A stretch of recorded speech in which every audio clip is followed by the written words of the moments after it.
नया दिन, नई शुरुआत। कैप्शन आपने पढ़ा होगा। आज जो हमारे साथ गेस्ट हैं, उनके अगर पिताजी की बात करें तो वो पहले सीए हैं अपने परिवार में 1972 में।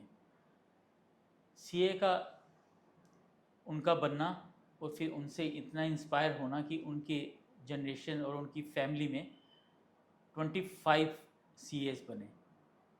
आज हमारे पास जो गेस्ट हैं सीए पवन कपूर जी, वो 7th या 8th हैं। सीए बनना हर एक के लिए मन भी नहीं होता है और हर एक की इच्छा भी होती है, क्योंकि सीए एक ऐसा है चार्टर्ड अकाउंटेंट, बहुत बड़ा नाम है। नाम के साथ साथ मानसिक दुविधाएं भी बहुत है। सर, आपका स्वागत है हमारे program Thank the you. Guest chair में। Thank you, Ji. Thanks a lot. It is a pleasure to be here. CA sir कैसे बनना हुआ, सीए ही क्यों? सर जैसे आपने खुद ही बताया, मेरे फादर वाज द फर्स्ट, पहले सीए थे हमारी फैमिली में।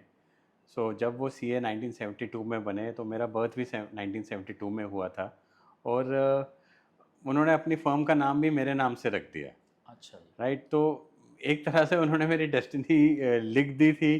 तो and after that, jokes apart, after that शुरू से ही मैं उनको काम करते हुए देखा, तो आई वाज वेरी इंक्लाइंड कि सीए के प्रोफेशन की तरफ से मैं काफ़ी जल्दी एज से ही, मैं अपने 8-9 से ही मैंने अच्छा, पापा के साथ बैठना स्टार्ट कर स्टार्ट दिया किया। था। उनको काम में हेल्प करना स्टार्ट कर दिया था। तो मेरे पास और कोई ऑप्शन ही नहीं बचा, मेरे माइंड में कोई थॉट आता आया ही नहीं, नहीं आया ही कि नहीं। मैं किसी और प्रोफेशन की तरफ जाऊं। ओके। तो मेरे बायो में बड़े अच्छे मार्क्स आए थे। जी। फादर ने ऑप्शन दी कि डॉक्टर डॉक्टर करो, बन। बट माइंड में चार्टर्ड अकाउंटेंसी का ऐसा एक इम्प्रेशन बना हुआ था कि there was no looking back. Okay sir, एक इससे पहले हम अपने क्वेश्चन आंसर शुरू करें आपके साथ, जो हमारा पॉडकास्ट है, सीए में हर एक बच्चा पास क्यों नहीं होता, क्या वजह है? इस पे हम पूरा डिस्कस करेंगे अंतिम में। तो क्वेश्चंस की शुरुआत करते हैं सर। मैं अच्छा कमा रहा हूँ, एक फ्रूट वाला भी अच्छा कमा रहा है, किन लोगों को रिटर्न भरना ज़रूरी है? सर ऐसा है कि इनकम टैक्स रिटर्न भरने की जो रिक्वायरमेंट है वो सभी उन इंडिविजुअल्स को है जिनकी इनकम एक जो बेसिक एग्जेम्पशन लिमिट है उससे अबव होती है, जो उसके ऊपर होती है। आजकल हमारे यहाँ पे इनकम टैक्स में दो सिस्टम्स चल रहे हैं, एक ओल्ड रिजीम कहा जाता है, एक न्यू रिजीम। तो अच्छा। ओल्ड रिजीम में जिनकी इनकम 2.5 लाख से ऊपर है उनको रिटर्न भरना मैंडेटरी है। अगर ओल्ड रिजीम में कोई सीनियर सिटीज़न है और उनकी इनकम 3 लाख से ज़्यादा है तो उनके लिए रिटर्न भरना मैंडेटरी है। एंड सिमिलरली कोई सुपर सीनियर है, सिटीज़न है जो कि 80 ईयर्स एंड अबव है, तो उनको अगर उनकी इनकम अगर 5 लाख से ज़्यादा है तो उनको रिटर्न भरना मैंडेटरी है। इसी तरह से न्यू रिजीम में बेसिक एग्जेम्पशन लिमिट 3 लाख है, 3 लाख तक किसी को टैक्स नहीं लगता।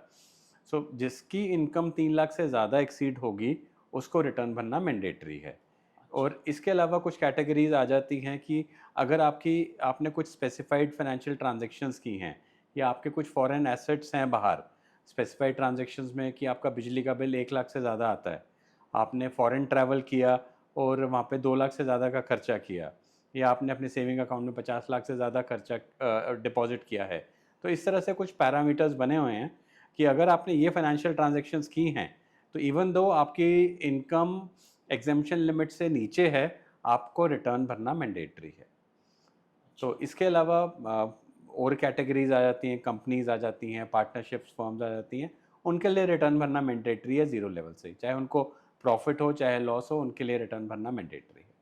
पर कई जगह हमने देखा कि बैंक्स में जब हम कोई गाड़ी का लोन लेते हैं या कुछ तरह किसी तरह का भी लोन करते हैं, वो तो हमसे इनकम टैक्स रिटर्न के कागज़ मांगते हैं।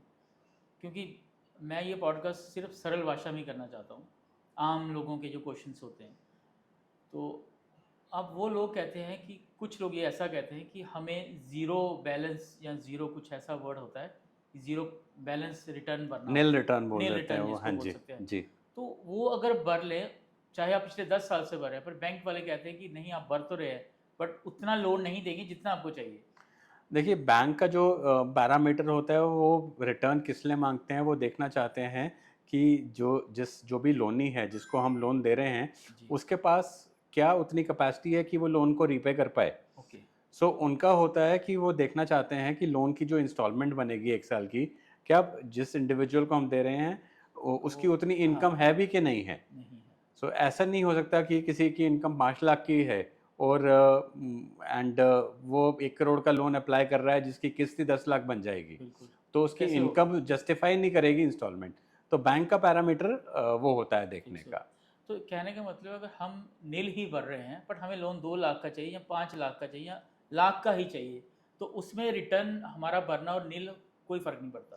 नहीं, निल रिटर्न का मतलब हो गया निल टैक्स बेसिकली, बिल्कुल। राइट। तो बैंक ने उसमें आपका इनकम लेवल ही देखना है, जो इनकम लेवल उनकी इंस्टॉलमेंट को कवर कर रही है कि नहीं। जो आजकल के 12 लाख या शायद कुछ इतना ही है साल का, उसके हिसाब से वो बैठता नहीं बैठता, वो कुछ लेना देना नहीं है। आजकल जैसे अब इस साल करंट फाइनेंशियल ईयर के लिए गवर्नमेंट ने बोला हुआ है कि 12 लाख तक कोई टैक्स नहीं है। जी जी। 12 लाख तक की जो इनकम इनकम होगी है। उस पर कोई टैक्स नहीं लगेगा। जितना भी टैक्स लगेगा वो सरकार माफ़ कर देगी। राइट। तो आप रिटर्न आप 12 लाख तक की भरिए, आपको कोई टैक्स नहीं कोई लगेगा। टैक्स नहीं। राइट। मुझे लगता है हमारे दर्शकों को कुछ चीज़ समझ आ चुकी होगी। जो सबसे पहले इंपॉर्टेंट है कि हम रिटर्न क्यों भरें। रिटर्न की बात हो रही है, इनकम टैक्स रिटर्न की कितने प्रकार के होते हैं, और जब हम फॉर्म भरते हैं, आजकल लोग खुद भी भरते हैं, जी, सही फॉर्म कैसे चुना जाए? देखिए, आईटीआर के जो इनकम टैक्स रिटर्न का शॉर्ट फॉर्म है आईटीआर। आईटीआर जी के फॉर्म जो हैं वो 7 टाइप्स के होते हैं, आईटीआर 1 से लेके 7 तक। तो डिफरेंट कैटेगरीज ऑफ असेसीज के लिए डिफरेंट फॉर्म होता है। जी। So ITR 1 is the basic form, जो उनके लिए होता है जिनकी सैलरी से इनकम है, जिनकी इंटरेस्ट इनकम है, जिनकी रेंटल इनकम आ रही है एक घर से, या जिनका लॉन्ग टर्म कैपिटल गेन है 1.25 लाख से नीचे। जी। सो वो आईटीआर 1 में भर सकते हैं। ये सबसे सिंपल और सरल फॉर्म है। ठीक। अगर आपके पास आपको कैपिटल गेन आ रहा है, कैपिटल गेन हो गया अगर आप कोई शेयर ट्रेडिंग कर रहे हैं या आपने कोई अच्छा। प्रॉपर्टी बेची है, उससे आपको कोई प्रॉफिट हो रहा है, तो उसको हम कैपिटल गेन बोलते हैं। अगर आपका कैपिटल गेन आ रहा है, आपकी 2 से ज़्यादा प्रॉपर्टीज से आपको रेंट आ रहा है, या आपका 50 लाख से ज़्यादा इनकम है, तो आपने आईटीआर 2 भरना होता है। जी। आईटीआर 3 उन लोगों के लिए होता है जो उनकी बिजनेस या प्रोफेशन से इनकम होती है। ओके। सैलरी और इंटरेस्ट में से तो इनकम है ही है, बट एडिशनली उनकी बिजनेस से प्रोफेशन से इनकम होती है, तो वो आईटीआर 3 भर सकते हैं। भर सकते हैं। और एक आईटीआर 4 होता है जो जिसको हम प्रिजम्पटिव टैक्सेशन कहते हैं। प्रिजम्पटिव टैक्सेशन गवर्नमेंट ने एक फैसिलिटी दी हुई है कि आप अपना टैक्स एस्टिमेटेड सेल्स के ऊपर दे दीजिए, as a percentage of sales दे दीजिए। जी। तो उनके लिए आईटीआर 4 भरा जाता है। आईटीआर 5 जो होता है वो फर्म्स के लिए होता है, पार्टनरशिप फर्म्स के लिए। आईटीआर 6 कंपनीज के लिए होता है, एंड आईटीआर 7 ट्रस्ट वगैरह के लिए होता है। तो अच्छा। किसी भी इंडिविजुअल के लिए आईटीआर 1 से लेके 4 तक का फॉर्म होता है, depending upon his source of income. अच्छा। और ये एक बड़ा इंपॉर्टेंट होता है कि वो सही फॉर्म को चुने। चुने। हाँ। तो अपनी इनकम्स देख के किस टाइप का सोर्स ऑफ इनकम है, इंडिविजुअल को डेफिनेटली एक करना प्रॉपर चाहिए। फॉर्म सिलेक्ट करना चाहिए। सर, टैक्स की बात हुई, अब फॉर एग्जांपल कोई 80 साल के बुज़ुर्ग हैं, उन्होंने अपना 2 मंजिल या 1 मंजिल मकान रेंट पे दिया हुआ है, और क्या उनको रिटर्न भरनी है? अगर रिटर्न भरने का क्राइटेरिया आ जाता है, जैसे मैंने शुरू में ही बताया कि अगर आप एग्जेम्पशन लिमिट से क्रॉस कर रहे हैं, बिल्कुल, वो कर सब रहे हैं। सपोज अगर वो एग्जेम्पशन लिमिट से क्रॉस कर रहे हैं प्लस उनको रेंटल इनकम आ रही है, तो उन्होंने अपनी जो भी इनकम्स आ रही हैं प्लस रेंटल इनकम की रिटर्न भरना ज़रूरी है। अगर वो ओल्ड रिजीम में जाते हैं तो फिर अगर 5 लाख से ऊपर हो रही है अगर उनकी हाँ। इनकम, हाँ जी। और अगर न्यू रिजीम में जाते हैं तो 3 लाख से अगर इनकम ऊपर हो रही है तो उनके लिए रिटर्न भरना मैंडेटरी है, चाहे उनको टैक्स कुछ ना बनता हो, चाहे नील टैक्स हो, बट फॉर्मेलिटीज जो करनी पड़ेगी। वो रिटर्न भरना मैंडेटरी है। सर, इनकम टैक्स में दो प्रकार की व्यवस्था को लेकर लोगों में भ्रम बोल सकते हैं। जी ये कौन कौन सी इस तरह की मतलब व्यवस्थाएं बोल सकते हैं, किस तरह की हैं ये? सर, पिछले ऑलमोस्ट 3-4 साल पहले से गवर्नमेंट ने दो रिजीम, एक नई रिजीम लाई है जिसको हम न्यू रिजीम कह रहे हैं, जी। और जो पुरानी व्यवस्था थी उसको हम ओल्ड रिजीम कहते हैं। ठीक। ओल्ड रिजीम में डिडक्शंस अलाउ होती थी। रजीम का थोड़ा सा कुछ क्लियर अगर हो सके वर्ड। व्यवस्था आप कह सकते व्यवस्था। हो, मैकेनिज्म आप कह लो कि ओल्ड तरीका। तरीका और हाँ। एक नया तरीका। ठीक है। ओल्ड तरीके में जैसे हम जितनी भी डिडक्शंस अलाउ होती थी, आप एलआईसी में डिपॉजिट करते थे, बच्चों की ट्यूशन फीस होती थी, हाउसिंग लोन का इंटरेस्ट होता था, सो एजुकेशन लोन का इंटरेस्ट होता था, ये सारी डिडक्शंस अलाउ की जाती की थी। जाती है। एंड बट क्या हुआ, कई लोगों ने इन डिडक्शंस को मिसयूज़ करना स्टार्ट किया। अच्छा। हमारे स्टेट में भी और कहीं ऑल ओवर द कंट्री ऐसे इश्यूज आए कि लोगों ने एलआईसी का प्रीमियम डिपॉजिट नहीं किया हुआ, लेकिन स्टिल वो अपनी रिटर्न में क्लेम कर रहे थे। सो ऐसे फेक डिडक्शंस का बहुत बड़ा चैलेंज आया, जिसकी वजह से गवर्नमेंट ने एक नया तरीका, जिसको हम न्यू रिजीम कहते हैं, वो डिसाइड किया कि जिसमें कोई डिडक्शन नहीं है। गवर्नमेंट ने उसमें टैक्स रेट्स काफ़ी सिग्निफिकेंटली रिड्यूस कर दिए। जो ओल्ड तरीका था, ओल्ड रिजीम था, उसमें टैक्स रेट ज़्यादा हैं, लेकिन न्यू रिजीम में टैक्स रेट बड़े कम कर कम दिए, कर दी। ताकि लोगों को इंसेंटिवाइज किया जाए कि आप न्यू रिजीम में आओ। हाँ। लेकिन और न्यू रिजीम में कोई डिडक्शन अलाउड नहीं है। अच्छा। न्यू रिजीम में जो भी आपकी इनकम बनेगी, उस पे फ्लैट आप स्लैब रेट के हिसाब से आप टैक्स देते हैं। तो ओल्ड रिजीम आज भी प्रिवेलेंट है, न्यू रिजीम आज भी प्रिवेलेंट है। आपको दोनों में से जिसमें टैक्स कम बनता है, आप उसको ऑप्ट कर सकते हैं। अच्छा, तो देखा जाए तो नई व्यवस्था कहीं ना कहीं सही भी है। बिल्कुल जी। अगर आप गवर्नमेंट के प्रोस्पेक्टिव हाँ। से देखें, क्या हो रहा था, लोग फेक डिडक्शंस क्लेम करके काफ़ी टैक्स की चोरी कर चोरी रहे कर थे। रहे थे। जो उनका टीडीएस कट रहा था, जो टैक्स एट सोर्स कट रहा था, उसका रिफंड ले रहे थे, जबकि वो रिफंड जेन्युइनली बनता नहीं था। बनता नहीं था। और एक ऑनेस्ट टैक्स पेयर के साथ वो एक, समझिए, एक धोखाधड़ी भी हो रही धोखाधड़ी थी। कह सकते जो हैं। एक ऑनेस्ट टैक्स पेयर अपनी प्रॉपर इनकम का एस्टिमेट करके, प्रॉपर तरीके से डिडक्शन कैलकुलेट करके टैक्स पे कर रहा था, उसके अगेंस्ट एक दूसरा इंडिविजुअल फेक डिडक्शंस करके टैक्स की चोरी कर रहा था, तो उसके एक ऑनेस्ट टैक्स पेयर के लिए वो एक धोखा भी था। धोखा भी था। तो इन सब के पर्सपेक्टिव को लेके गवर्नमेंट ने आप कह सकते हैं एक सिंप्लीफाई भी कर दिया, प्लस अपने अपने रेवेन्यू को सिक्योर भी कर Secure लिया। किया। गवर्नमेंट ने टैक्स रेट्स काफ़ी रिड्यूस कर दिए, ताकि लोगों को एनकरेज किया जाए कि वो डिडक्शंस को छोड़ें छोड़ एंड न्यू रिजीम में अडॉप्ट करें। काम करें, तो तभी हमारे देश की भी तरक्की होगी और हो भी ऑब्वियसली, रही है। ऑब्वियसली। मुझे लगता है काफ़ी सालों से हो भी रही है। बिल्कुल जी। अभी जब ऑपरेशन सिंदूर हुआ था, जी। तो जो हमारे एयर डिफेंस मैकेनिज्म ने काम किया, हम बिल्कुल। लोगों को सेफ रखा, तो ये हमारे टैक्स। टैक्स का पैसे की यूटिलाइजेशन थी ना। राइट। मैं तो लोग अपने जो क्लाइंट्स आते हैं उनको कहता हूँ, देखिए, आपका टैक्स का पैसा कितना पर्पसफुली यूटिलाइज हुआ, आपको सेफ रखा। बिल्कुल। इससे बेहतर उदाहरण नहीं हो नहीं हो सकता। सकता, बिल्कुल। इसलिए 1 जुलाई को सीए डे भी जी। मनाया जाता है। जैसे आपने बात की, इसमें धोखाधड़ी को लोग पहले बहुत करते थे और अपने वो डिटेक्शन में बचा लेते थे पैसा। सीए के लिए कितना मुश्किल है, और सीए को कैसे पता चलता है कि कुछ गड़बड़ हो रही है? क्या पब्लिक खुद आके बोलती थी कि मुझे यहाँ पे पैसे बचाना है? और उस समय सीए कितना हेल्प करता था और कितना अगेंस्ट था? सर देखिए, जो प्रोफेशनल है वो इसमें बिल्कुल सपोर्ट नहीं करता था। नहीं अब करता। अगर आप इंडिविजुअली हमारी बात करें, हमारे पास कोई ऐसा आता है तो हम टोटली उसको रिफ्यूज़ कर देते हैं, बिकॉज ये बिल्कुल प्रोफेशनल एथिक्स के खिलाफ काम है।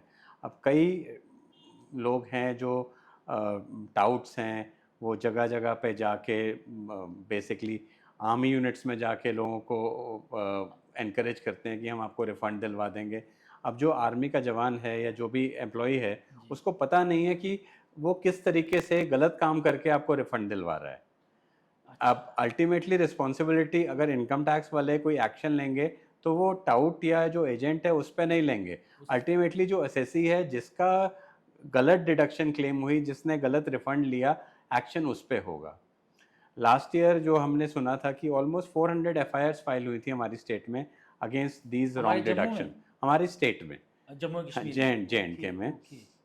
जो 400 एफआईआर्स फाइल हुई थी फॉर रॉन्ग डिडक्शंस। पीछे वैली में भी और रियासी में भी किसी टैक्स प्रैक्टिशनर को के यहाँ पे रेड्स भी हुई थी, जहाँ पे ये गलत काम चल रहे चल थे। रहे। तो अगर आप सीएस की बात करें या लॉयर्स की बात करें, प्रोफेशनली जो ट्रेंड पीपल हैं वो इस चीज़ों को इनकरेज नहीं करेंगे। ये जो नॉन प्रोफेशनल पीपल हैं, यही लोगों को इंसेंटिवाइज करते हैं कि हम आपको रिफंड दिलवा देंगे, और लोगों को इस चक्रों में फंसाते हैं। फंसा देते हैं और नुकसान कहीं ना कहीं लोगों का ही होता है। अल्टीमेटली एक्शन जो होगा क्योंकि जो टाउट है वो वही होगा। निकल जाएगा, और जो इंडिविजुअल है जिसने गलत क्लेम किया वो ही फंसेगा। तो इसलिए हम तो ऑनेस्टली, अब जैसे टैक्स रेट काफ़ी रिड्यूस हो चुके हैं, तो जो टैक्स बनता है वो दीजिए एंड लिव पीसफुली, हाँ, खुद भी आराम से रहने और दूसरों को रहने दीजिए। शांति से रहिए। हाँ, तभी हम बच पाए हैं बिल्कुल ऑपरेशन सिंदूर की वजह से। बिल्कुल जी, उसका लाइव एग्जांपल वही था। अब मुझे लगता है आजकल के ज़माने में जो बच्चे हैं, जो लोग हैं, उनको ये दिखेगा लाइव एग्जांपल कि सिंदूर की वजह से हमारा कईयों का सिंदूर बच पाया। Obviously obviously. जैसे हम अभी बात की है व्यवस्थाओं की, जिसकी भ्रम आप लोगों ने अभी क्लियर किया, उनमें टैक्स गणना कैसे की जाती है दोनों को देख के? देखिए, जो ओल्ड रिजीम है उसमें 2.5 लाख पहले 2.5 लाख तक कोई टैक्स नहीं होता। 2.5 लाख से 5 लाख की जो इनकम होती है उस पर 5% का टैक्स लगता है। हमारे स्लैब्स हैं बेसिकली। तो 0 से 2.5 लाख तक कोई टैक्स नहीं लगता, 2.5 लाख से 5 लाख तक 5% लगता है, 5 लाख से 10 लाख तक 20% टैक्स लगता है, और 10 लाख की इनकम के अबाउट 30% लगता है। बट न्यू रिजीम में जो फाइनेंशियल ईयर 24-25 के लिए प्रेवलेंट है उसमें 3 लाख तक कोई टैक्स नहीं है, 3 से 7 तक 5% लगता है, 7 से लेके 10 तक 10% लगता है, 10 से 12 15% लगता है, 12 से 15 20% लगता है, और 15 के ऊपर 30% लगता है। सो अब जैसे आपने देखा ओल्ड रिजीम में 10 के ऊपर ही 30% लगना शुरू हो जाता है, 10 लाख के ऊपर, बल्कि न्यू रिजीम में 15 लाख के ऊपर 30% लगता है। सो एज मतलब हम इसको डिसिफर कर सकते हैं कि न्यू रिजीम में टैक्स रेट काफ़ी कम है। अब करंट ईयर में जो करंट फाइनेंशियल ईयर चल रहा है, फाइनेंशियल ईयर 25-26, इसमें गवर्नमेंट ने टैक्स रेट्स और काफ़ी रिड्यूस कर दिए हैं। अब जो बजट आया था 2025 का, उसमें सिग्निफिकेंटली टैक्स रेट के स्लैब्स चेंज कर दिए हैं। अब 0 से लेके 4 लाख तक की इनकम पे कोई टैक्स नहीं है, 4 से लेके 8 पे 5%, 8 लाख से लेके 12 लाख तक की जो इनकम होगी उस पे 10%, 12 से 16 पे 15, 16 से 20 पे 20, 20 से 24 पे 25, और 24 के ऊपर 30%।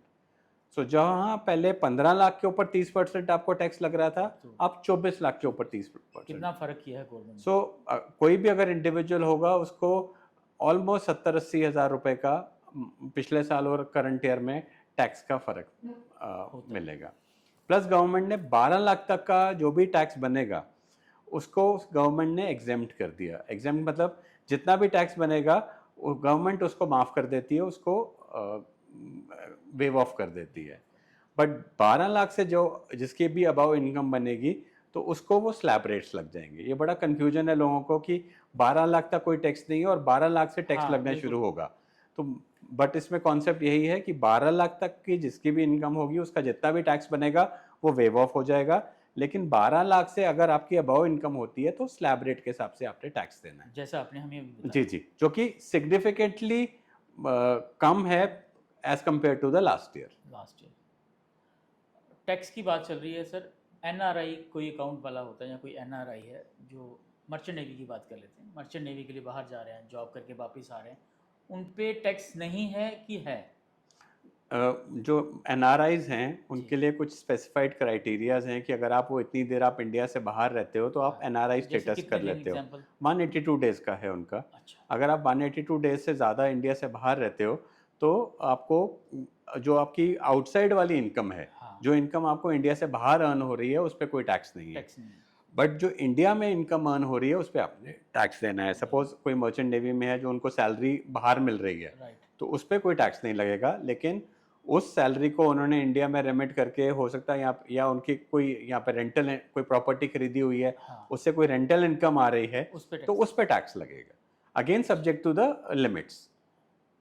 काफ़ी चीज़ें सिस्टमेटिकली हो चुकी हैं अब हमारी गवर्नमेंट की वजह से। जी जी, काफ़ी हद तक इसको सिस्टमेटिक कर लिया गया है। बजट की बात हो रही सर, बजट में कहा गया था कि 12 लाख तक टैक्स नहीं होगा, फिर भी टैक्स स्लैब ही क्यों दिखाए गए? मैंने जैसे अभी क्लियर किया कि 12 लाख तक का जितना भी टैक्स बनेगा, 12 लाख पे 60,000 रुपये टैक्स बनता है।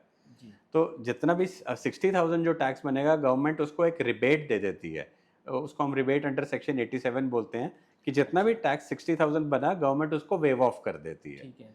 सो ऐसा नहीं है कि टैक्स नहीं बन लग रहा, 12 लाख पे टैक्स लगता है लेकिन गवर्नमेंट उसको वेव ऑफ कर देती है। अगर आपकी इनकम 12.5 लाख आ जाती है तो वो स्लैब रेट्स स्लैब इसलिए दिए गए हैं कि अगर आपकी इनकम 12 लाख से एक्सीड कर जाएगी तो आपने उस स्लैब के हिसाब से टैक्स देना है। फॉर एग्जाम्पल 12,01,00,000 होती है तो उसका कुछ ही परसेंट होगा। ऐसा है कि 12 लाख 100 के ऊपर नॉर्मली 60,000 समथिंग टैक्स लग जाएगा। कितना? 12 लाख के ऊपर 60,000 टैक्स लगता है। सो 12 लाख 100 एक्सीड कर गया तो 60,000 समथिंग टैक्स बन जाएगा। हाँ, तो इसमें भी एक अब इसमें भी एक मार्जिनल रिलीफ का कॉन्सेप्ट है। आप भी देखिए कितना अनडिस्क्रिमिनेटरी हो इनडिस्क्रिमिनेटरी हो जाएगा, अनजस्टिफाइबल हो जाएगा कि 12 लाख पे आपको कोई टैक्स नहीं है, आपकी इनकम 100 रुपए बढ़ी तो आपको 60,000 रुपए टैक्स लग गया। हाँ, बिल्कुल। तो इसको प्रोटेक्ट करने के लिए गवर्नमेंट ने एक मार्जिनल रिलीफ का कॉन्सेप्ट दिया हुआ है कि अगर आपकी इनकम 100 रुपए बढ़ रही है तो आपका टैक्स भी सिर्फ 100 रुपया बढ़ेगा। सो अगर आपकी इनकम 12 लाख 100 है तो आपको 100 रुपये ही टैक्स लगेगा, 60,000 बाकी वेव ऑफ हो जाएगा। इसी तरह से सपोज आपकी 12 लाख 10,000 बनती है, उस पे से आपको 61,000 टैक्स बनता है लेकिन आपको सिर्फ 10,000 टैक्स लगेगा, बाकी गवर्नमेंट उसको आपका वेव ऑफ कर देगी। तो गवर्नमेंट ने काफ़ी सोच समझ के ऐसे कि स्लैब्स बनाए हैं या मार्जिनल रिलीफ का कॉन्सेप्ट बनाया है कि किसी के साथ अनजस्टिस ना हो सके। सर टैक्स भर लिया, सब कुछ हो गया, मेरे से गलती हो गई टैक्स भरते हुए, अब उसमें सुधार हो सकता है? देखिए गलती होगी अगर आपने कम टैक्स किया है और आपने अपनी आईटीआर भर दी है, फॉर्म तो गलत भर दिया, आपने फॉर्म गलत भर दिया है तो आपके पास एक ऑप्शन रहता है कि आप आईटीआर को रिवाइज कर सकते हैं। आईटीआर की मैं आपको बता दूं, जैसे नॉर्मल आईटीआर की रिटर्न भरने की डेट होती है जुलाई 31, ठीक है जी, एक इंडिविजुअल के लिए जी। और इस साल बिकॉज ऑफ सर्टन रीजंस उसको एक्सटेंड कर दिया गया है, वो 15 सितंबर तक की डेट एक्सटेंड कर दी गई है। जो 31 जुलाई वाली डेट थी वो 15 सितंबर है। मुझे लगता है ये आप लोग फिर से सुन लीजिए, जो 31 जुलाई वाली थी वो 15 सितंबर कर दी गई है फॉर असेसमेंट ईयर 25-26, जो कि इस वक्त रिटर्न्स फाइल हो रही हैं, उसकी डेट 31 जुलाई 25 से बढ़ाकर 15 सितंबर 25 कर दी गई। ओके। सो अगर आप रिटर्न आपने गलत भर दी तो एक ऑप्शन होता है रिवाइज रिटर्न करने का। ठीक है। आप अपनी रिटर्न को रिवाइज करके अगर आपका कोई टैक्स ड्यू बनता है तो आप उसके साथ पे कीजिए एंड आप रिवाइज रिटर्न भर दीजिए। रिवाइज रिटर्न आप भर सकते हो लेकिन सिर्फ 31 दिसंबर तक। मतलब 6 महीने हैं हमारे आपके पास 6 महीने 31 जुलाई है तो आपके पास 5 महीने होते हैं 31 दिसंबर तक अपनी रिटर्न को रिवाइज करने के लिए। 31 दिसंबर के बाद आप रिवाइज रिटर्न नहीं कर सकते, एक अपडेटेड रिटर्न का कॉन्सेप्ट आता है। जो रिवाइज रिटर्न होती है आप उसमें अपनी इनकम को बढ़ा भी सकते हो, उसको घटा भी सकते हो। सपोज आपने गलती से टैक्स ज़्यादा दे दिया तो आप उसको रिवाइज करके अपनी इनकम को रिड्यूस करके बाकी का रिफंड ले सकते हो, या आपने इनकम कम दिखाई है तो आप उसको इनकम को बढ़ा के बाकी टैक्स दे सकते हो। सो दोनों ऑप्शंस, दोनों सिचुएशंस में आप रिटर्न को रिवाइज कर सकते हो। लेकिन 31 दिसंबर के बाद रिवीजन का कॉन्सेप्ट खत्म हो जाता है, आप उसको रिवाइज नहीं कर सकते। गवर्नमेंट ने एक नया कॉन्सेप्ट लाया हुआ है, उसको हम कहते हैं अपडेटेड रिटर्न। अपडेटेड रिटर्न आप भर सकते हो 4 साल तक, किसी भी साल के खत्म होने के 4 साल तक आप अपडेटेड रिटर्न भर सकते हो। फॉर एग्जांपल अभी हम फाइनेंशियल ईयर 22 तक का अपडेटेड रिटर्न भर सकते हैं मार्च 26 तक। अगर फाइनेंशियल ईयर 22 की बात की कोई भी रिटर्न है जिसमें कोई गलती हो गई है तो उसको आप मार्च 26 तक रिवाइज कर सकते हो। लेकिन इसमें कुछ रिस्ट्रिक्शंस हैं। इसमें आप अगर आपने इनकम को बढ़ाना है, आपका फर्दर टैक्स पेबल बनता है, तभी आप अपडेटेड रिटर्न भर सकते हो। आप रिफंड की अपडेटेड रिटर्न नहीं भर सकते। वो प्रिविलेज आपको 31 दिसंबर तक की अवेलेबल थी। सर रिटर्न भरते कुछ फॉर्म्स होते हैं, जैसे 26 AS, AIS और TIS, ये क्या चीज़ें हैं, किस तरह की फॉर्म है? सर 26 AS एक रिपोर्ट होती है जिसमें आपका जो भी टैक्स डिडक्ट हुआ होता है एट सोर्स, एक कॉन्सेप्ट है tax deduction at source. Government ने थर्ड पार्टीज को कहा हुआ है कि आप जो भी अगर किसी को पेमेंट कर रहे हो, कुछ स्पेसिफाइड पेमेंट्स कर रहे हो, तो आप एक स्पेसिफाइड परसेंटेज पे टैक्स काट लो। ठीक। तो अगर अगर आपका टैक्स एट सोर्स कटा हुआ है तो उसकी भी जितनी भी डिटेल्स होते हैं वो फॉर्म नंबर 26 एएस में आ जाती है। ठीक। एआईएस का फुल फॉर्म है एनुअल इंफॉर्मेशन स्टेटमेंट। ओके। सो किसी भी इंडिविजुअल की जो फाइनेंशियल ट्रांजैक्शंस हुई हैं ड्यूरिंग द ईयर उसकी एक डिटेल्स आ जाते हैं। उसमें आपका जितना भी टैक्स डिडक्ट हुआ है, आपने जितना टैक्स खुद जमा कराया है, आपको बैंक्स ने कितना इंटरेस्ट दिया है, चाहे वो सेविंग अकाउंट पे हो चाहे वो एफडी पे हो, आपको पोस्ट ऑफिस ने कितना इंटरेस्ट दिया हुआ है, आपने कितनी शेयर्स की ट्रांजैक्शंस की हुई हैं, आपने क्रिप्टो करेंसी भी, हाँ जी, crypto currency type. Crypto currency भी, अगर आपने क्रिप्टो में भी डील किया हुआ है हाँ। तो वो सारी इंफॉर्मेशन आपके एनुअल इंफॉर्मेशन स्टेटमेंट एआईएस में आ जाती है। अच्छा। और आप गवर्नमेंट ने डिफरेंट, क्योंकि लोग ये क्यों आया, क्योंकि लोग खुद ये छुपा रहे चीज़ें थे। डिक्लेयर नहीं करते थे। बिल्कुल। तो गवर्नमेंट ने एआईएस बनाया और डिफरेंट जो लोग ये बैंक्स जैसे थे या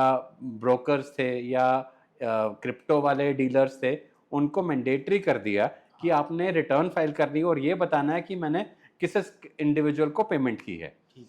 सो वो आपके एआईएस में आ जाती है और एआईएस से अब आपसे कुछ गवर्नमेंट से कुछ छुपा नहीं छुपा नहीं हुआ, सकते। गवर्नमेंट को भी मालूम है, तो इट्स बेटर कि आप उसको उन चीज़ों को अपनी रिटर्न में शो शो करके करें। जो भी टैक्स बनता है वो दे दीजिए। अच्छा। टीआईएस जो है that is basically summary of AIS. अच्छा। अच्छा। जैसे सो क्रिप्टो। रिटर्न फाइलिंग के लिए 26CS और एआईएस को दोनों को कंसिडर करके जो जो इन्फॉर्मेशन वहाँ पे जो जो इनकम्स आ रही हैं, इट्स बेटर कि आप उसको दिखाइए सो दैट कोई फ्यूचर में नोटिस ना आए आपको। नोटिस अगर आते हैं तो कुछ कितना समय है बचने के लिए, और किस तरह से, क्या उस समय आपके प्रोफेशन जो आप सीए हैं वो काम आते हैं कि कैसे वो मैनेज सर होगा? नोटिस कई प्रकार के आते हैं। अगर आपने एक मिसमैचेस के नोटिस आते हैं कि गवर्नमेंट एआईएस में ज़्यादा इनकम आ रही है, आपने कम दिखाई है। सपोज अच्छा। बैंक ने रिपोर्ट किया कि हमने इस इंडिविजुअल को 1 लाख इंटरेस्ट दिया और आप अपनी रिटर्न में 60,000 दिखा रहे हो, तो नेचुरली एक मिसमैच का नोटिस आएगा कि हमारे पास सोर्स ने बोला हुआ है कि 1 लाख है और आप कम दिखा रहे हो, कम दिखा रहे तो उसको जस्टिफाई करो या अपनी रिटर्न को रिवाइज करो। ठीक। उस टाइप के आते हैं। अम, अगर आप गवर्नमेंट के पास मल्टीपल सोर्सेज से, इनकम टैक्स डिपार्टमेंट के पास अपना इन्वेस्टिगेशन डिपार्टमेंट होता है जहाँ पे अच्छा। डिफरेंट सोर्सेज से उनको पता चलता रहता है, तो उस बेसिस पे नोटिसेस आते हैं कि आपने इनकम को कंसील किया हुआ है। हाँ जी। So depending upon different type of notices, आप खुद भी उसका रिप्लाई कर सकते हैं या किसी प्रोफेशनल कंसल्टेंट को की हेल्प भी ली जा सकती है। क्योंकि आजकल गवर्नमेंट ने एक बड़ा 2019 से एक नया सिस्टम किया हुआ है फेसलेस असेसमेंट का। ओके। फेसलेस असेसमेंट ये है कि आपने एक इंडिविजुअल को कोई भी नोटिस आता है तो उसको इनकम टैक्स डिपार्टमेंट जाने की ज़रूरत नहीं है। नहीं है। जो भी आपने रिप्लाई करना है वो आप अपने सिस्टम के थ्रू इनकम टैक्स पोर्टल के ऊपर आप रिप्लाई कर सकते कर हो। सकते हैं। सो एंड ना ही इनकम टैक्स ऑफिसर आपको जानेगा, ना ही आपको इनकम टैक्स ऑफिसर के पास जाने की जाने की ज़रूरत है। जरूरत है। आप सिर्फ फेसलेस माध्यम से अपना नोटिस का रिप्लाई दे सकते हो। अगर इनकम टैक्स डिपार्टमेंट आपके रिप्लाई से संतुष्ट रहेगा तो वो प्रोसीडिंग्स को ड्रॉप कर देगा। राइट। अगर वो संतुष्ट नहीं नहीं रहेगा तो जो भी टैक्स बनता होगा प्लस जो पेनल्टीज या इंटरेस्ट लगता होगा वो लेवी करके देने आप पड़ेगा। पे डिमांड सर्व कर देगा। ओके। जैसे हमने क्रिप्टो करेंसी की बात की सर, आजकल शेयर ट्रेडिंग भी शामिल है इसमें। जी आपने बता ही दिया इसमें कि इसमें भी रिटर्न दिखाना शामिल है। बिल्कुल जी। आजकल काफ़ी ऐप्स आ चुके हैं जिसकी वजह से जो शेयर ट्रेडिंग और क्रिप्टो का काफ़ी प्रचलन बढ़ गया है। बढ़ गया है। तो क्रिप्टो में या शेयर ट्रेडिंग में जो भी आपका प्रॉफिट हो रहा है या इवन लॉस हो रहा है तो आपने रिटर्न भरना आपके लिए मैंडेटरी है। प्रॉफिट हो रहा है तो आपने उसके ऊपर अपना टैक्स देना है, और अगर लॉस हो रहा है तो रिटर्न भरना और इम्पोर्टेंट हो जाता है, बिकॉज लॉस का बेनिफिट आपको नेक्स्ट ईयर मिल सकता है। किस तरह से? सपोज मेरे को इस साल कोई लॉस हुआ ठीक। और अगले साल मेरा कोई गेन होता है, ओके। तो अगर मैंने अपना रिटर्न में इस लॉस को शो किया हुआ है तो अगले साल मैं जो इनकम हुई है उसमें से पुराने लॉस को सेट ऑफ करके अपना टैक्स बचा सकता हूँ।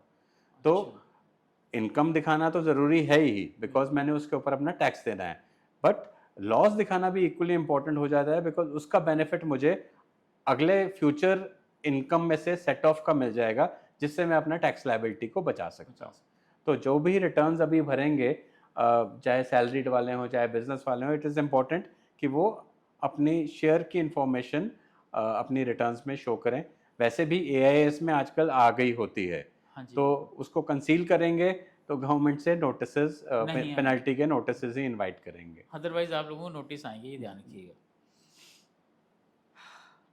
एक प्रोफेशनल व्यापारी या एक प्रोफेशनल और व्यापारी ये रिटर्न कैसे भरते हैं? जो प्रोफेशनल्स या जो बिजनेसमैन होते हैं उनके लिए रिटर्न भरने का सिस्टम थोड़ा सा डिफरेंट हो जाता है। एक नॉर्मल सैलरीड इंडिविजुअल होता है, उसको तो सैलरी आ रही है, उसको ऑफिस से सैलरी सर्टिफिकेट या फॉर्म 16 मिल जाता है, वो उसके बेसिस पे रिटर्न भर लेता ठीक, है। किसी को रेंटल इनकम आ रही है तो वो रेंटल का टोटल करके अपनी रिटर्न भर सकता है, या किसी को इंटरेस्ट इनकम आ रही है वो बैंक से इंटरेस्ट का सर्टिफिकेट लेके रिटर्न भर सकता है। राइट, लेकिन एक बिजनेसमैन को या एक प्रोफेशनल को अपने प्रोफेशन और बिजनेस का जो प्रॉफिट अर्न हो रहा होता है उसके ऊपर टैक्स देना होता है। ठीक, अब प्रॉफिट कैसे एस्टिमेट हो, जितने भी, अगर कोई इंडिविजुअल है जो प्रोफेशन कर रहा है, सपोज मैं ही प्रोफेशन कर रहा हूँ, तो मेरी जितनी भी फीस आ रही है उसमें से मुझे एक्सपेंसेस क्लेम करने का हक है। जो एक्सपेंसेस मैं इस इनकम को अर्न करने के लिए इनकर कर रहा हूँ, जैसे मेरा ऑफिस है तो ऑफिस का जो भी मेरा स्टाफ है हाँ, उसकी जो सैलरीज है वो मैं उस इनकम में से डिडक्ट कर सकता हूँ। बिजली का मेरे खर्चा, ऑफिस का बिजली का खर्चा है, किराया है, बड़े टाइप के ऑफिस हाँ जी, खर्चे होते हैं, जितने भी मेरे को प्रोफेशन के ऊपर मैं खर्चे कर रहा हूँ, मैं अपनी प्रोफेशनल इनकम में से माइनस करके जो मेरा बैलेंस बचेगा वो मेरा प्रॉफिट होगा, उस प्रॉफिट पे मुझे टैक्स देना है। सिमिलरली बिजनेसमैन भी जो कोई ट्रेडिंग कर रहा है, हाँ जी, तो ट्रेडिंग का जो प्रॉफिट है सेल में से परचेज माइनस करके जो उसका प्रॉफिट बचा, उसमें से वो भी बिजनेस के एक्सपेंसेस क्लेम कर सकता है। कर सकते उसका भी स्टाफ होगा, वो भी किराया दे रहा होगा, वो भी कन्वेंस दे एम्प्लॉय, रहा हाँ होगा, जी, वो भी ट्रैवल कर रहा होगा, बिजली का किराया दे रहा होगा, तो वो सारे प्रॉफिट में से माइनस हो जाते हैं और जो नेट प्रॉफिट बचता है उसके ऊपर टैक्स दिया जाता है। ओके। कुछ गलती करता है कोई इंसान, अब उसको किस तरह की पनिशमेंट्स मिल सकती है? सर इनकम टैक्स के प्रोविजंस के अंडर कुछ, अगर आप कुछ गलतियां कर रहे हैं, कुछ विलफुली कर रहे हैं, तो आपको कुछ पेनल्टीज लग सकती हैं। जैसे, अगर आप नॉर्मल, सपोज आपका टैक्स डिले हो गया तो उसके ऊपर आपने इंटरेस्ट पे करना है, राइट। लेकिन अगर आप उसको विलफुली कर रहे हो तो गवर्नमेंट पेनल्टीज चार्ज करता है। सपोज आप रिटर्न फाइल नहीं करते तो उस पर एक पेनल्टी लगती है जो 5,000 की पेनल्टी होती है। आप जैसे मैंने आपको बताया कि प्रोफेशनल और बिजनेस वालों को बुक्स मेंटेन करनी होती है अपना प्रॉफिट डिटरमिन करने के लिए। अगर आप बुक्स मेंटेन नहीं करते तो उसके लिए पेनल्टी लग पेनल्टी, सकती है। आप गवर्नमेंट के नोटिस, इनकम टैक्स डिपार्टमेंट के नोटिस इशू होते हैं, उसको आप रिस्पॉन्ड नहीं करते, उस पर पेनल्टी होती है। आपने इनकम को कम दिखाया, हम उसको कहते हैं अंडर रिपोर्टिंग या मिस रिपोर्टिंग। ठीक है, आपने अपनी इनकम को अंडर रिपोर्ट किया या मिस रिपोर्ट किया तो उस पे पेनल्टीज लगती लगाई है, जाती हैं। बिजनेसमैन को ऑडिट कराना मैंडेटरी होता है, अब एक थ्रेशोल्ड के अबव अगर वो ऑडिट नहीं कराया तो उस पे पेनल्टीज लग जाती हैं। सो पेनल्टीज उसी जगह उसी केस में लगती हैं जहाँ पे आप विलफुली कुछ प्रोविजन को, कुछ इनकम टैक्स लॉ के रिक्वायरमेंट को फुलफिल करने से वंच रह गए हो आप। रह गए। सर ऑडिट की बात हुई, ऑडिट का कुछ थोड़ा क्लियर कीजिए कि हमारे व्यूअर्स को अच्छे से समझ आए कि ऑडिट की प्रक्रिया क्या है? सर ऑडिट क्या है, एक वेरिफिकेशन है। ऑडिट डिफरेंट टाइप के लॉज में डिफरेंट डिफरेंट प्रेस्क्राइब है। जैसे अब हम इनकम टैक्स की बात कर रहे हैं तो इनकम टैक्स से भी ऑडिट प्रेस्क्राइब किया हुआ है, बट एक वो स्पेसिफाइड कैटेगरी ऑफ असेसीज को एप्लीकेबल होता है। जी, अगर आपकी बिजनेस इनकम, आपकी बिजनेस की टर्नओवर 1 करोड़ से ज़्यादा है तो आपने अपने अकाउंट्स को ऑडिट कराना होता है। ठीक, डिपार्ट नॉर्मली 1 करोड़ से नीचे वालों को डिपार्टमेंट, जो आपने प्रॉफिट एंड लॉस बनाया, गवर्नमेंट उसको एक्सेप्ट कर लेती है। ठीक, लेकिन जो बड़े एसएससीज होते हैं, जो इनकी 1 करोड़ से ज़्यादा टर्नओवर होती है, गवर्नमेंट उसके एक Audit. ऑडिट का मैंडेटरी किया हुआ है, जो उन्होंने किसी सीए से करवाना, चार्टर्ड ठीक अकाउंटेंट से करवाना होता है। ठीक एंड उसके अलावा ट्रस्ट आ जाती हैं, या और भी कोई जो एग्जेम्पशंस क्लेम कर रहे हैं, तो उसका भी गवर्नमेंट ने एक ऑडिट मैंडेटरी किया हुआ है। इनकम टैक्स से हट के चलें तो कंपनीज होती हैं, प्राइवेट लिमिटेड कंपनीज हैं या लिमिटेड कंपनीज हैं, तो उनको भी स्टैट्यूटरली हर एक कंपनी को ऑडिट कराना रिक्वायर्ड है, वो कंपनीज एक्ट की रिक्वायरमेंट है। ओके तो सो ऑडिट डिफरेंट डिफरेंट लॉज के अंडर डिफरेंट डिफरेंट कंप्लायंसेस को इंश्योर करने के लिए कराया जाता कराया है। जाता अब जीएसटी है, जीएसटी में भी पहले ऑडिट कराया जाता था, but ease of doing business के रहते उसको 2-3 साल पहले ऑडिट को विड्रॉ कर लिया गया। ठीक तो वैट था पहले, तो वैट में ऑडिट हुआ करता था and so on. Okay audit की बात होगी सर। एक प्रॉपर्टी है, प्रॉपर्टी बेची जिसमें आजकल मकान हम बेचते हैं, तो उस पे थोड़ी दृष्टिकोण डालिए, किस तरह से किया जाता है सारे। प्रॉपर्टी का जो टैक्सेशन है थोड़ा सा बड़ा पिक्यूलियर है, थोड़ा सा डिफरेंट है, और उसमें भी गवर्नमेंट ने सिंप्लीफाई करने की कोशिश की है। जैसे मैंने आपको शुरू में बताया, ओल्ड रिजीम और न्यू रिजीम हाँ जी समझो, इसमें भी दो व्यवस्थाएं आ गई हैं। मैं आपको दोनों एलाबोरेट कर देता हूँ। राइट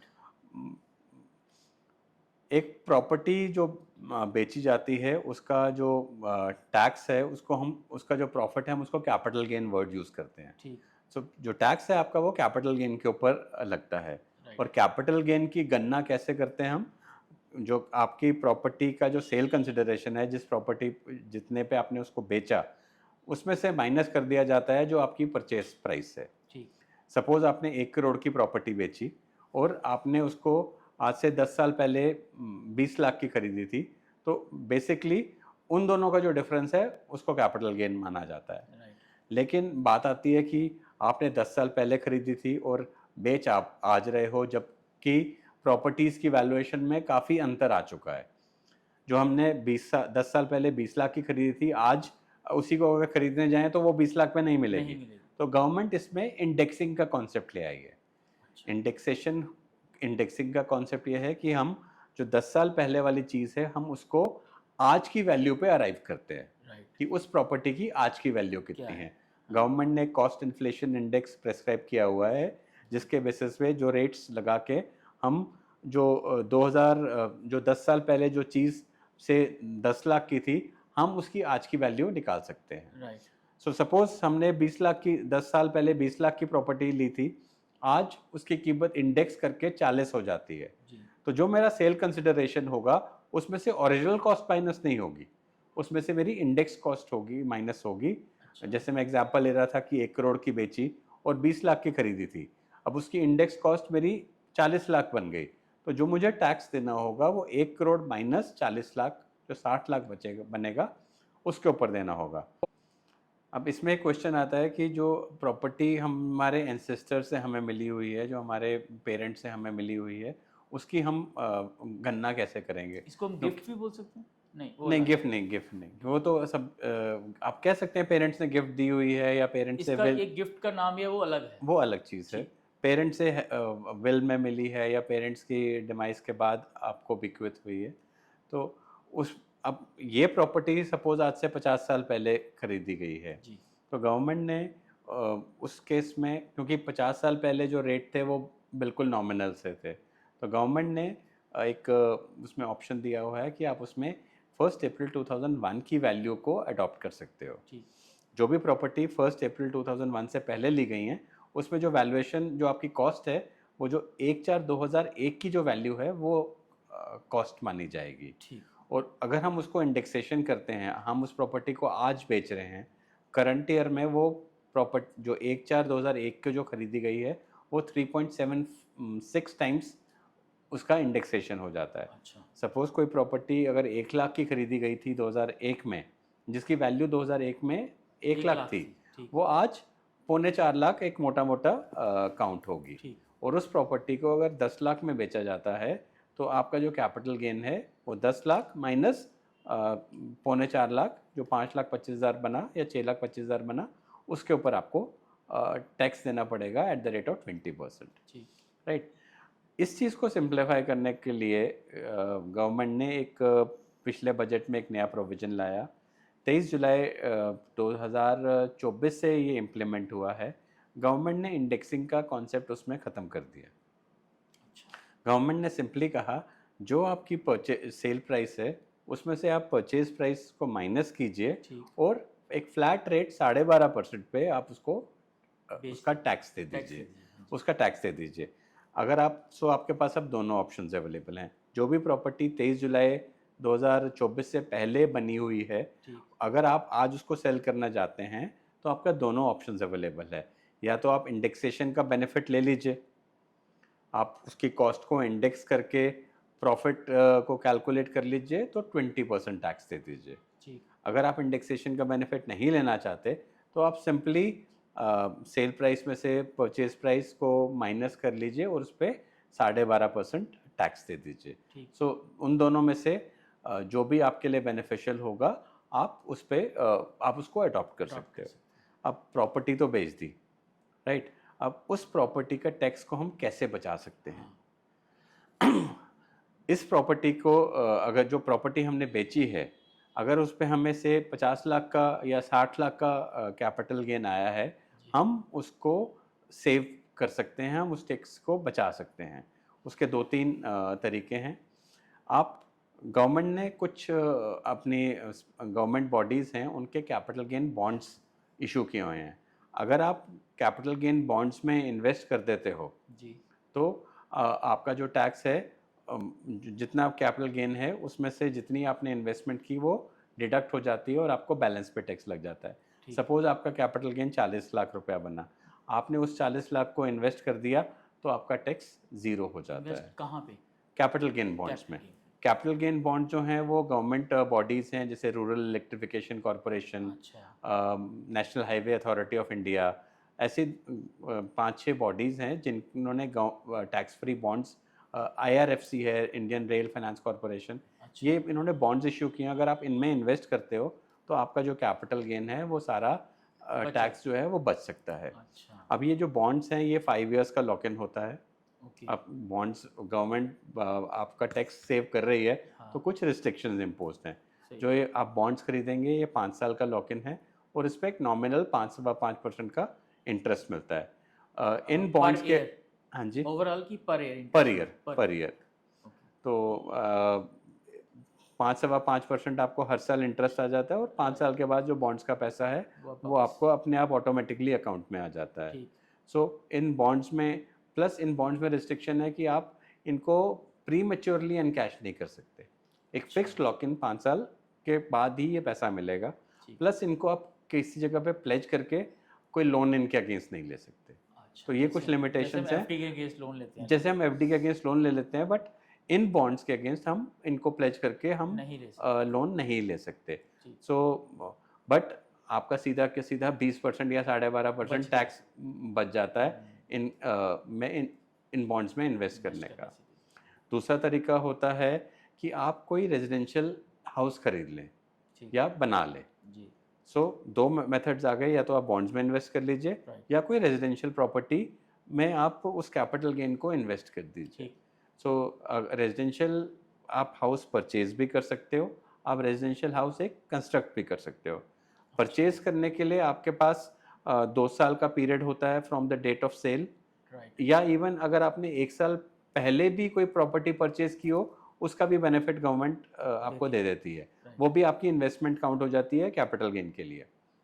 ठीक। सो आप 2 साल further from the date of sale, आप 2 साल तक अगर आप प्रॉपर्टी परचेज कर लेते हो वो भी आपको डिडक्शन मिल जाती है, या 3 साल के अंदर आप प्रॉपर्टी कंस्ट्रक्ट कर लेते कंस्ट्रक्ट हो कर सकते हैं। तो भी आपको डिडक्शन मिल जाती है। ठीक। अब इसमें एक और क्लॉज आ जाता है कि आपने जितना पैसा आपका आया, जितना कैपिटल गेन आया, जी। अगर आपने रिटर्न भरने की तारीख तक, जिस साल में आपको ये कैपिटल गेन अराइज हुआ उस साल की रिटर्न भरने की तारीख तक आपने उसको इन्वेस्ट नहीं किया, ठीक। चाहे बॉन्ड्स में या चाहे मकान में, मकान। तो आपने उस पैसा को, एक बैंक में एक अकाउंट खुलता है जिसे हम कहते हैं capital gain scheme account. Capital gain scheme account में ओके। आपने उस पैसे को ट्रांसफ़र कर देना होता है, एक नया अकाउंट खोल के उसमें डिपॉजिट करना होता है। ठीक ठीक अपने नॉर्मल अकाउंट से निकाल के आपने कैपिटल गेन स्कीम अकाउंट में सेविंग डालना अकाउंट होता से है। निकाल के उस स्पेशली अकाउंट बनेगा। वो स्पेशल अकाउंट बनता है, उसको आपने अपनी रिटर्न भरने से पहले उसमें आपने डिपॉजिट कर देना है। अच्छा एंड अगले 2 साल या अगले 3 साल में आपने उसको मकान खरीदने में या मकान बनाने में इन्वेस्ट करना है। करने वो अकाउंट इसलिए बनाया जाता है, बैंक उस पे रिस्ट्रिक्शन लगा देता है। आप उस पैसे को आप नॉर्मली किसी और पर्पस के लिए यूज़ नहीं कर सकते। आप उसमें से विथड्रॉ करोगे तो खाली परचेज़ के लिए या फिर कंस्ट्रक्शन के लिए। कंस्ट्रक्शन के लिए। तो इस तरह से आप कैपिटल गेन के ऊपर टैक्स बचा सकते हो। सो कैपिटल गेन पे अब हमारे 2 ऑप्शंस आ गए, या तो हम टैक्स दे दें 20% ठीक इंडेक्सेशन करके, या विदाउट इंडेक्सेशन 12.5%, या फिर अगर हम टैक्स बचाना चाहते हैं तो हम बॉन्ड्स खरीद बॉन्ड्स लें। खरीद लें बॉन्ड्स जो हमें 5 साल के लिए हैं। 5 साल के लिए बॉन्ड्स खरीद लें। बॉन्ड्स हमें 6 महीने के अंदर करना होता है।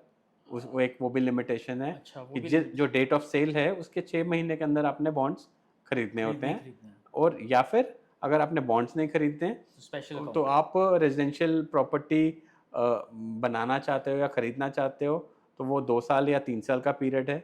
और अगर रिटर्न भरने की डेट से पहले आप उसको यूटिलाइज नहीं कर पाए हो तो आपने एक स्पेशल अकाउंट बैंक में खोल देना है, वो पैसा वहीं पे पड़ा रहेगा।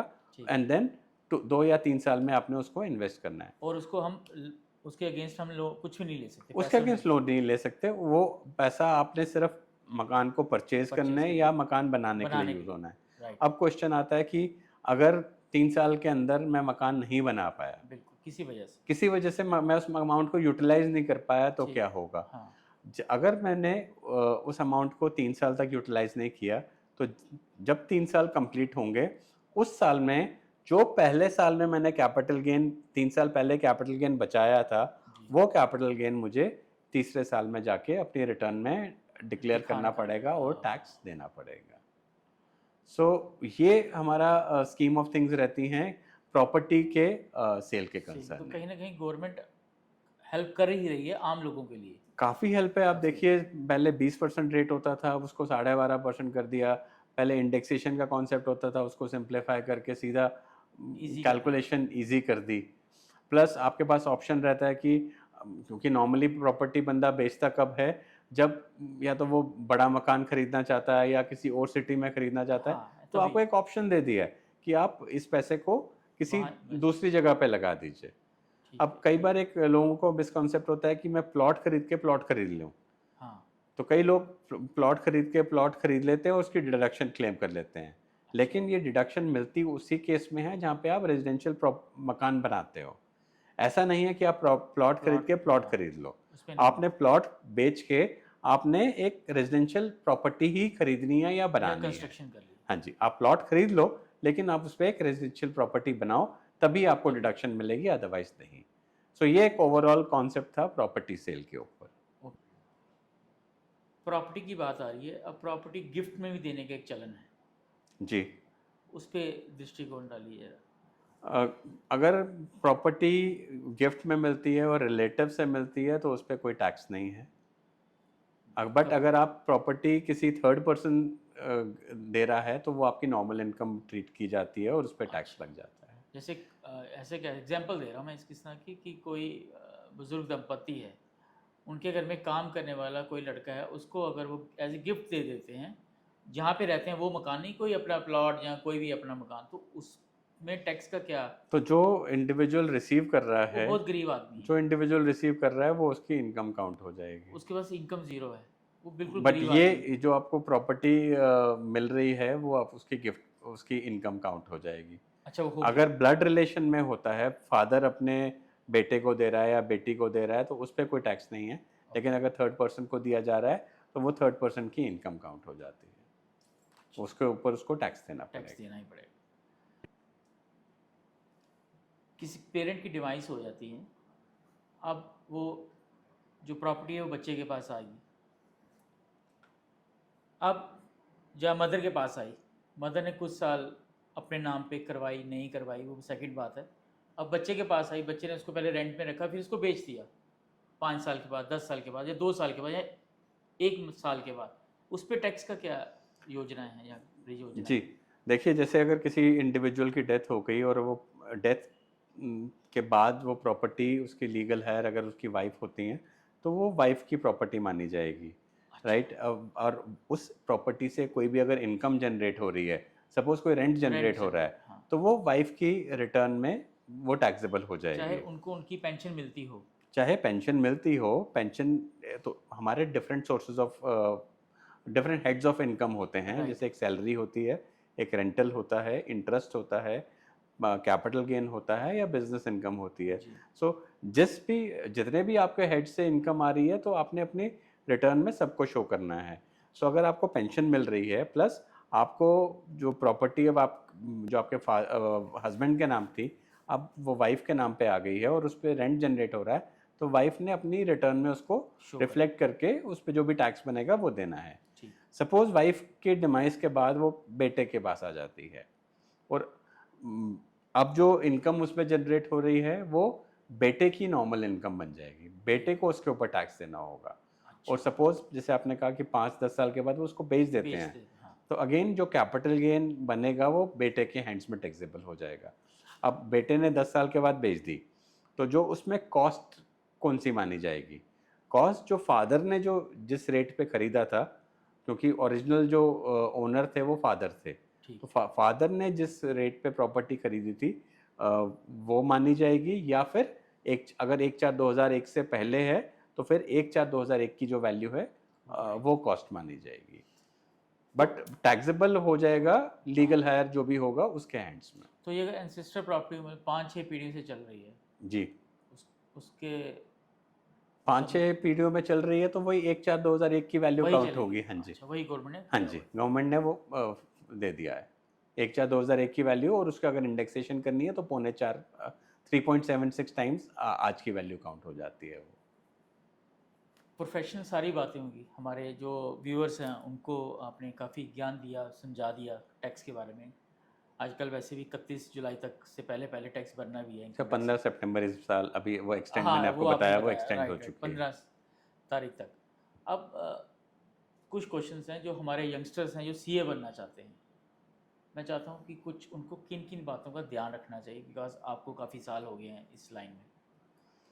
देखिए, सीए आजकल 12th के बाद बन सकते हैं।